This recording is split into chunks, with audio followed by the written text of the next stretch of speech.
प्रिय दोस्तों, यह टैली टीडीएल का उपयोग करके टैली में इमेज कैसे दिखाएं का दूसरा भाग है। अभी तक हम लोगों ने पार्ट एंड लाइन को डिफाइन करना सीख लिया था। आज हम लोग फील्ड को डिफाइन करना सीखेंगे। पार्ट और लाइन की तरह फील्ड के भी एट्रीब्यूट होते हैं, लेकिन हम यहाँ 3 एट्रीब्यूट का उपयोग करेंगे। पहला यूज एट्रीब्यूट, दूसरा सेट एज एट्रीब्यूट और तीसरा स्टोरेज एट्रीब्यूट। प्रिय दोस्तों, हम लॉग इन सभी एट्रीब्यूट को फील्ड डेफिनेशन में लिख देंगे। Field stock image. इस हिस्से में एक फील्ड की संरचना दी गई है जिसे स्टॉक इमेज नाम दिया गया है। Use name field. यह नेम फील्ड के गुण एट्रीब्यूट्स का उपयोग करता है, जैसे टेक्स्ट या डेटा प्रदर्शित करना। Set as. यहाँ पर सेट एज का उपयोग करते हुए एक इमेज पथ दिया गया है। इमेज पथ d:\stu.jpeg। इसका मतलब है कि यह इमेज फाइल को टैली में प्रदर्शित करेगा। Storage stock image. यह डाटा को स्टॉक इमेज नामक UDF यूजर डिफाइंड फील्ड में संग्रहित करता है। इस सेक्शन में टैली डेफिनेशन लैंग्वेज TDL के कोड का एक फील्ड बनाया गया है जिसे इमेज प्रदर्शित करने के लिए डिजाइन किया गया है। चलिए इसे विस्तार से समझते हैं। कोड का प्रत्येक भाग। Field stock image. यह एक फील्ड को परिभाषित करता है जिसका नाम स्टॉक इमेज है। फील्ड टैली में उपयोगकर्ता को डेटा या जानकारी दिखाने का सबसे छोटा घटक है। Use name field. इसका अर्थ है कि यह फील्ड नेम फील्ड का उपयोग कर रहा है। नेम फील्ड पहले से परिभाषित फील्ड प्रकार प्रीडिफाइंड फील्ड टाइप है, जिसका उपयोग सामान्य तौर पर टेक्स्ट या जानकारी दिखाने के लिए किया जाता है। यहाँ नेम फील्ड को एक कस्टम तरीके से उपयोग करके इमेज का पथ, फाइल पाथ प्रदर्शित किया जा रहा है। सेट एज फील्ड के लिए एक निश्चित मान वैल्यू को सेट करता है। इस मामले में यह d:\stu.jpeg को सेट कर रहा है। मान का महत्व। डी ड्राइव का नाम path where the file is stored. यह उस फोल्डर का पथ है जहां इमेज फाइल्स .jpeg रखी गई है। यह सुनिश्चित करना जरूरी है कि यह पथ सही हो और टैली को इस फाइल तक पहुंचने में कोई समस्या न हो। stu.jpeg। यह इमेज फाइल का नाम और उसका JPEG फॉर्मेट है जिसे टैली में प्रदर्शित करना है। Storage stock image. स्टोरेज एक महत्वपूर्ण TDL कीवर्ड है जो फील्ड के डेटा को स्थायी रूप से संग्रहित करता है। यहाँ स्टॉक इमेज नाम का UDF यूजर डिफाइंड फील्ड बनाया गया है जिसमें इमेज का पथ संग्रहित होगा। UDF यूजर डिफाइंड फील्ड का महत्व। स्टॉक इमेज कोड में परिभाषित UDF है। जब इस फील्ड में डेटा भरा जाएगा तो यह स्टॉक इमेज नामक UDF में सहेजा जाएगा। इस डेटा को भविष्य में पुनः प्राप्त रिट्रीव किया जा सकता है। उदाहरण, यदि यह फील्ड बार बार टैली के किसी अन्य पार्ट में उपयोग होता है तो डेटा को फिर से टाइप करने की जरूरत नहीं होगी। कोड की कार्यप्रणाली। सेट एज से मान प्राप्त करें।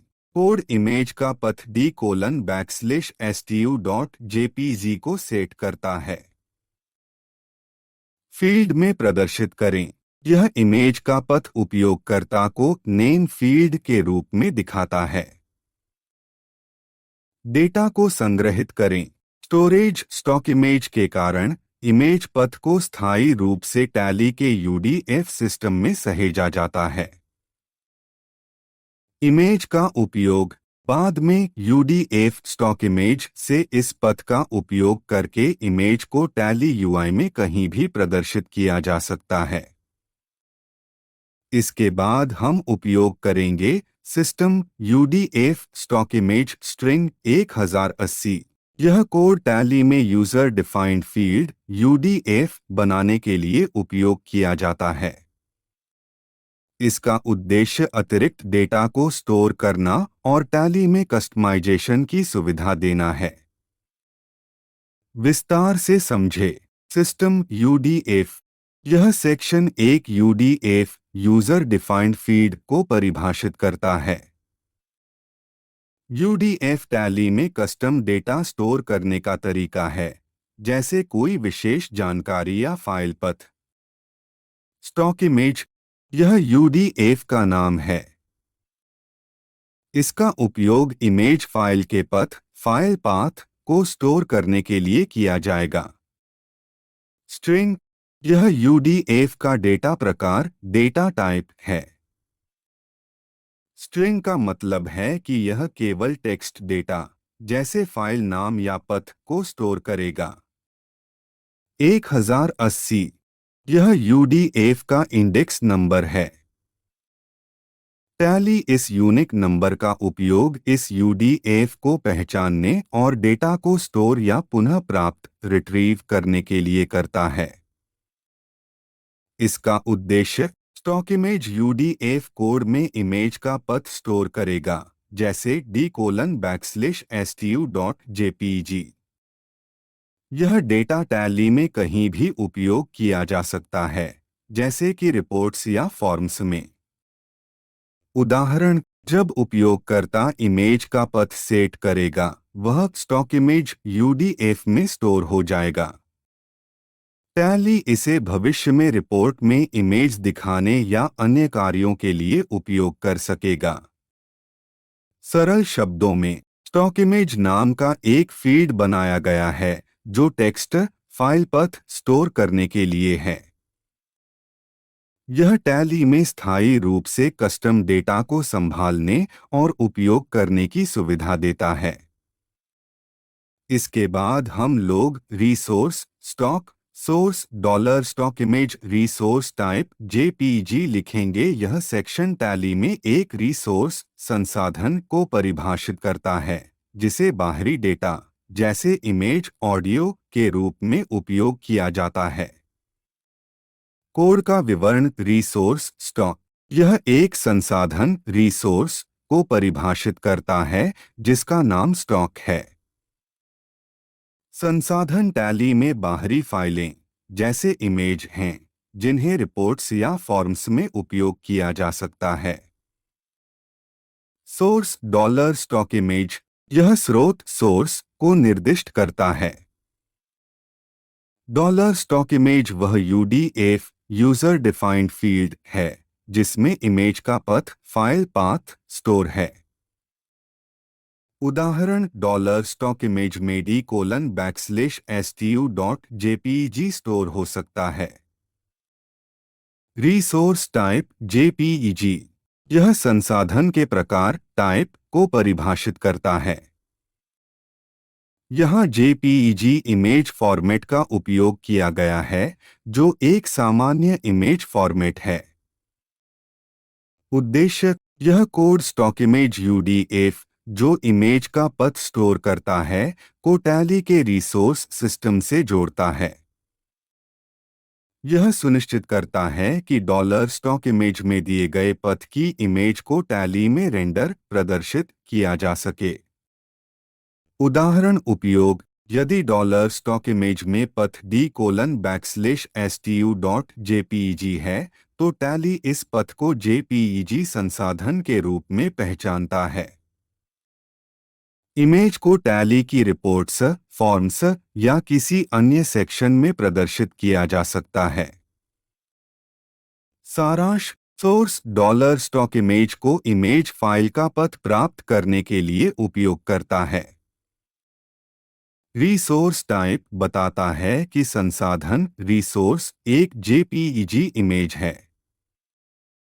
यह कोड टैली में इमेज को डायनामिक रूप से जोड़ने और प्रदर्शित करने की सुविधा देता इमेज दिखाने का पार्ट सेकंड है। देखिए, जब हम लोग लेजर के अल्टरेशन स्क्रीन पर जाते हैं या लेजर के क्रिएट स्क्रीन पर, तो आप लोग देख सकते हैं एलईडी अदर डिटेल्स पर हमारी इमेज शो हो रही है। हम लोगों ने प्रीवियस सेक्शन में लाइन और इमेज नाम के दो एट्रीब्यूट पार्ट डिफिनीशन में ऐड कर दिए थे और लाइन को डिफाइन करके ये फील्ड ले लिया था। अब जो सबसे इंपॉर्टेंट चीज होगी वो होगी दोस्तों फील्ड। अब फील्ड पर हम लोग इमेज कैसे दिखा सकते हैं? देखिए, यहाँ फील्ड का मैंने 3 एट्रीब्यूट यूज किए हैं। पहला use name field, set as, ये आपकी इमेज के फाइल पथ को बताएगा। देखिए, डी ड्राइव में stu.jpg, ठीक, ये हो गया। और स्टोरेज, स्टोरेज आप लोग दोस्तों जानते हैं कि हम अपनी इमेज ये जो सेव हुई इसको किसी ना किसी स्टोरेज पर सेव करेंगे ताकि इन फ्यूचर्स हम लोग इसको रिट्रीव कर सकें। अच्छा, फिर इसके बाद इसके सिस्टम यूडीएफ को हम लोग डिफाइन कर देंगे। अब सबसे इंपॉर्टेंट चीज होती है रिसोर्स, ठीक है। इसमें दो हम लोग एट्रीब्यूट लेते हैं। पहला जो सोर्स होता है वो इसी स्टॉक इमेज को ले लेंगे और रिसोर्स टाइप हम बता देंगे जेपीईजी कि किस फॉर्मेट को हमें शो कराना है। तो सिंपल है दोस्तों, सबसे पहले तो हमें पार्ट को ले लेना है, फिर लाइन लेनी है, फिर फील्ड लेनी है। फील्ड में जो भी हम लोग स्टोरेज लेंगे उसको सिस्टम यूडीएफ से डिफाइन कर देंगे और रिसोर्स, रिसोर्स भी एक डिफिनीशन होती है। जो भी हम इमेज लेंगे जिस नाम से, उस नाम का हमें रिसोर्स बनाना होगा। जैसे हमने स्टोरेज लिया तो सिस्टम यूडीएफ बनाया, इसी तरह जब हम लोग इमेज को लेंगे तो उसके रिसोर्स को डिफाइन करेंगे। रिसोर्स के दो एट्रीब्यूट लिए, सोर्स जो कि स्टॉक इमेज हुआ और रिसोर्स टाइप जो कि जेपीईजी फॉर्मेट है, ठीक है। आप इसके फॉर्मेट को चेंज कर सकते हैं, आप इसके पार्ट को चेंज कर सकते हैं। अब दोस्तों नेक्स्ट सेशन में हम लोग डिफरेंट डिफरेंट पार्टों का यूज करके अपनी इमेज को शो कराना सीखेंगे। तो दोस्तों टॉपिक कैसा लग रहा है कमेंट बॉक्स में जरूर बताइएगा। और क्या ये हेल्पफुल है? क्या अब आप टैली की किसी भी स्क्रीन पर या सिर्फ लेजर की क्रिएशन स्क्रीन या अल्ट्रेशन स्क्रीन पर इमेज जोड़ने में सक्षम हुए या नहीं?